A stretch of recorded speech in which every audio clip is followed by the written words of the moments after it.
सर्वात अगोदर तुम्हाला प्रजासत्ताक दिनाच्या हार्दिक शुभेच्छा. आपल्या गावामध्ये जीप वरिष्ठ प्राथमिक शाळेची फेरी पण निघालेली होती आणि सर्व गुरुजन पण इथे जमा झालेले होते. तसेच आपले गावकरी मंडळी पण लवकरात लवकर इथे जमा होत होते, कारण इथं ध्वजारोहण करायचं होतं.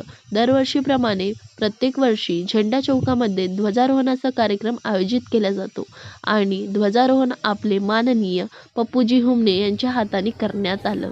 मला पण माझ्या बालपणीचे दिवस आठवले, कारण मी पण सकाळी उठून रेडी होऊन अशीच फेरीमध्ये जायची. काय ते लहानपण होते आणि काय आता मोठेपण. आता तर फक्त जिम्मेदारी आणि टेन्शनच दिसते. ध्वजारोहण झालं आणि काही क्षणातच राष्ट्रगीताला पण सुरुवात झाली. बघू शकता तुम्ही.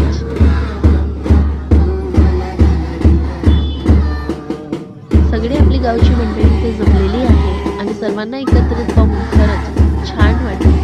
काही वेळातच ही फेरी आपले बाबासाहेब आंबेडकर चौकामध्ये जायला लागली, कारण तिथं पण ध्वजारोहणाचा कार्यक्रम होणार आहे. व्हिडिओ आवडला असेल तर सबस्क्राईब करून जा. थँक्यू.